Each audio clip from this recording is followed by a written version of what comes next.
बोलो क्या हुआ? बर्थडे केक खा है। केक खाना है? मैं भी मंगवाता हूँ। दीपक केक लेके आओ। सॉरी ना मम्मा, मैं तो बस अपनी प्यारी मम्मा की हेल्प कर रही थी। और यूवी का केक। हाँ क्यों नहीं, ठीक है मलिका, ये तो यूवी की डिमांड्स है और वो तो पूरी करनी होगी, है ना? पहले जाइए गुड्डी आंटी से माफी मांगे, फिर मुझसे बात कीजिए। ओफो, अब कितना सॉरी बोलूं? अब इस बात रहे, इसका कोई रीजन भी है या फिर ऐसे? ओ मलिका, वेटिंग करो, वेटिंग का फ्रूट बहुत ही एंटरटेनिंग होता है आज। एपिसोड की शुरुआत में विक्रांत विशाखा से कहता है कि उसे उससे नजरें नहीं हटानी चाहिए। वह इस पर विश्वास नहीं करता। विशाखा कहती है कि उसके जीवन में बहुत सी बुरी चीजें घटी हैं। वह उसे यूवी के नाम पर किसी एनजीओ को कुछ पैसे दान करने का सुझाव देती है। इससे उसे बहुत आशीर्वाद मिलेगा। विक्रांत उसे एक चेक देता है। वह कहता है कि वह उसके हाथ से पावर ऑफ अटॉर्नी वापस लेने जा रहा है। विशाखा चौंक जाती है। वह उससे पूछती है कि क्या वह उसकी फिजूल खर्ची की वजह से ऐसा कर रहा है। वह उससे माफी मांगती है। वह पैसे दान भी नहीं करेगी। विक्रांत कहता है कि उसे उसके खरीदारी पर पैसे खर्च करने से कोई आपत्ति नहीं है। उसका विदेशी ग्राहक सोचता है कि वह मालिक है, लेकिन पावर ऑफ अटॉर्नी उसकी मां के नाम पर है। वे उसके साथ व्यापार करने में हिचकिचा रहे हैं। इस सौदे को पाने के लिए उसे इसे वापस अपने नाम पर करवाना होगा। वह कहता है कि वह शाम को अपने पीए को विशाखा के हस्ताक्षर लेने के लिए भेजेगा। विशाखा ने उसे सिर हिलाकर सहमति दी। मल्लिका उसे यूवी से मिलने भेजती है। मल्लिका विशाखा से कहती है कि यशिका उसे बहला फुसलाकर उसके नाम पर वकीली वापस दिलवाने की कोशिश कर रही है। लगता है वो उसे जल्द से जल्द घर से निकाल देगी। विशाखा कहती है कि वो उसकी मां है, कोई उसे इस घर से नहीं निकाल सकता।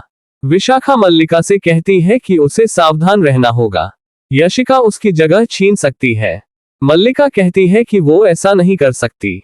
इस घर में उसकी पक्की जगह है। उसके पास तुरुप का पत्ता है। बाद में मन्नत दुआ के बुरे बर्ताव का साथ देने के लिए धैर्य को डांट रही है। वो शिकायत करती है कि धैर्य का फर्ज है कि वो उसे सबक सिखाए और सही रास्ते पर लाए। वो ऐसा नहीं कर रहा, बल्कि उसका साथ दे रहा है। दुआ उससे माफी मांगती है। वो कहती है कि वो गलत नहीं है। वो रोनी के पीछे छिप जाती है। रोनी मन्नत को अपने साथ मिलाने की कोशिश कर रही है। मन्नत उन्हें दुआ का साथ देने के लिए चेतावनी दे रही है। वो शिकायत करती है कि सब उसके साथ है, वे उसे सही रास्ते पर नहीं ला रहे हैं। दुआ उसे समझाती है कि गुड्डी ने उसकी दुकान बर्बाद करने की योजना बनाई थी। वो अपनी मां की मदद करने की कोशिश कर रही थी। वो बुरी लड़की नहीं है।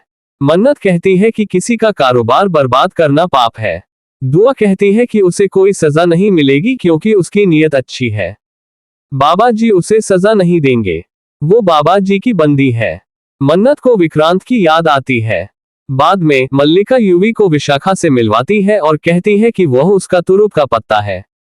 युवराज का विक्रांत से गहरा रिश्ता है। मल्लिका ने विक्रांत से झूठ बोला था कि किसी ने उसे धोखा दिया और छोड़ दिया। युवराज के अनुसार उसके पास युवराज को जन्म देने के अलावा कोई विकल्प नहीं था। असल में उसने उससे झूठ बोला था कि वह गर्भवती है और लंदन चली गई थी। उसने वहां से एक बच्चा खरीदा और भारत वापस आ गई। उसे नहीं पता कि उसके असली माता पिता कौन है। युवराज का विक्रांत से गहरा रिश्ता है। हर कोई सोच रहा है कि विक्रांत ही उसका पिता है। इस घर में मल्लिका की जगह पक्की है। बाद में मन्नत दुआ को सलाह देती है। धैर्य उसे दिलासा देता है। जब दुआ उसे पापा कहती है तो मन्नत परेशान हो जाती है। बाद में यूवी मल्लिका को नजरअंदाज करता है और यशिका से अपने लिए केक लाने को कहता है। विशाखा यशिका के खिलाफ साजिश रचती है। रोनी मन्नत से कहती है कि दुआ को सच जानने का पूरा हक है। मन्नत कहती है कि विक्रांत ने अपने बच्चे को त्याग दिया है, उसका दुआ की जिंदगी में कोई हक नहीं है। धैर्य ने दुआ के लिए पिता का फर्ज निभाया, इसीलिए दुआ उन्हें बाबा कहकर बुलाती है।